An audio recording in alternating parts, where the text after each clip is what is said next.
But right now I'm joined live in the studio by Josephine McGrail, and she was classically trained for 7 years as a ballet dancer at the Royal Danish Ballet Company in Copenhagen, and then at the Rambert School of Ballet and Contemporary Dance in London. Good afternoon, Josephine. How are you? I'm so well. So happy to be here, Chris. Really Thank you for coming in. So yoga, we all know what it is. A lot of us do it, some of us don't.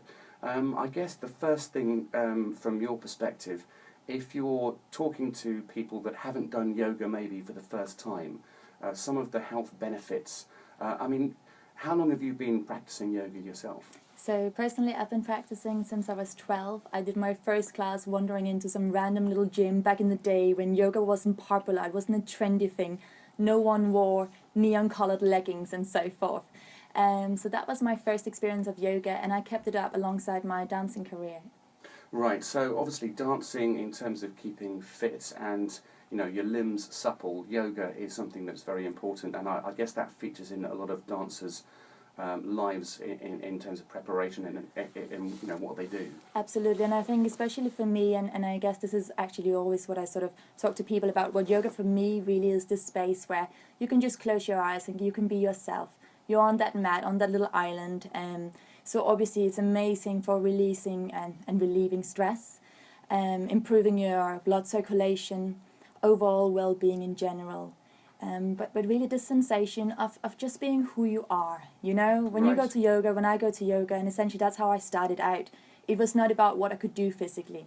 It was not about how it looked, how high that leg could come up. It was just about being in my body and really, embracing and exploring. So is it sort of a form of meditation as well? Very much so, yes.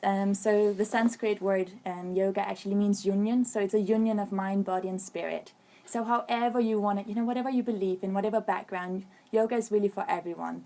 Go on. And in terms of, age and how supple you are, is it something that anybody can do at any age? If somebody listening this afternoon hasn't done yoga before and they're sort of, put off by it or think, oh no, it's not for me, how would you sort of encourage somebody to start doing yoga for the first time? So I think if you're super nervous, maybe just check out a YouTube clip, do a bit in your home, just get the breathing going, and essentially just close your eyes and take 5 deep breaths. Already there, you are doing yoga, you are in union. You're connecting the breath to the body, you're allowing your awareness, your mind to focus in on your body and where you're really at. So yoga has this amazing ability to bring us into the present moment and to sort of keep us there if we like.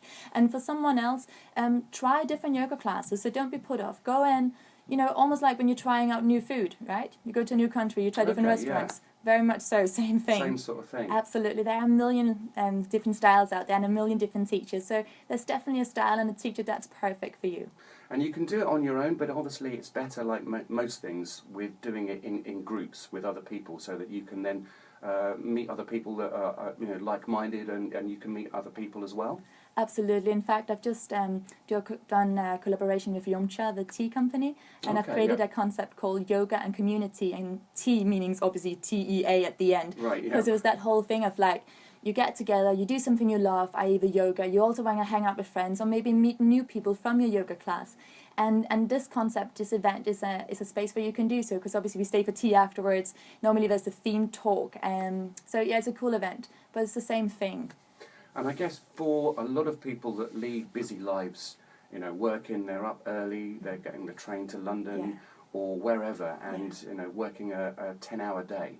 How do you incorporate yoga into a busy, daily schedule? So what I would say is, once again, for me, yoga is all about breath. So breath you can do wherever you are, right? Essentially, we're doing it right now, otherwise we wouldn't be alive, right? So essentially, it's that thing of just like closing your eyes, taking 5 deep breaths. The more often, the better. On the train, in the morning. Obviously, if you can, doing the actual asanas, which is an aspect of yoga that most Western people, when we think of yoga, we see, once again, neon-colored leggings going everywhere, right? Floating up and down. But yoga essentially is just about connecting into your body, connecting into the present moment. And we do that through our senses.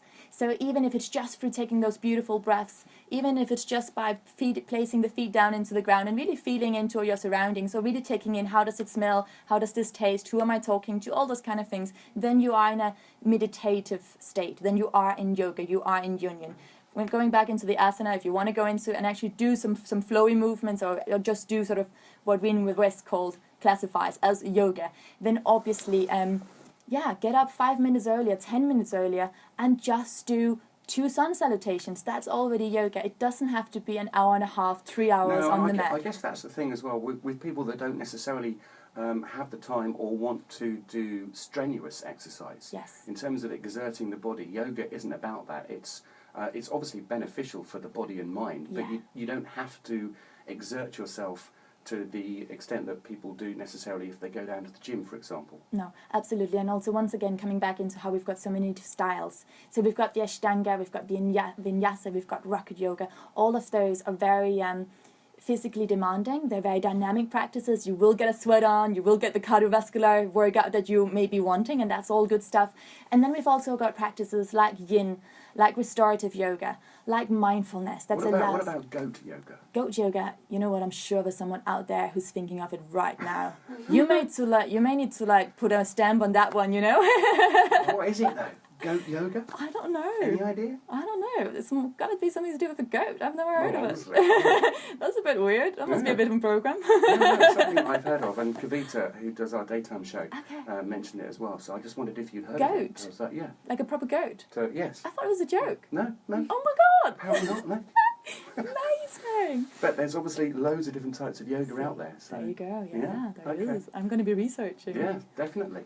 And in terms of yourself and your tuition and what you do, you've got classes. Do you run your own classes as well? Yes, I teach at Utopia in Covent Garden, at Evolve Wellness Centre in South Kensington, and a studio called Shoreditch House. Okay. And at Ethos. And I also teach in my own house, and I teach privately. And my main teaching style, I teach Yin, I do teach Rocket, but I'm creating a whole new style called Intuitive Heart Flow. And this is all about really embracing who you are and where you are at. So there is no pressure to go in and, kick that leg crazy high or stay in that, push up for hours and hours. It's really much about, just connecting to your own body. Yeah.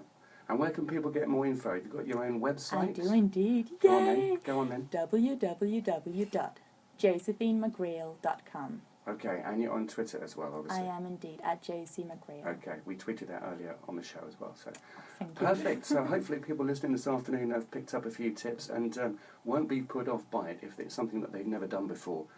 Thank you for coming in and talking to us.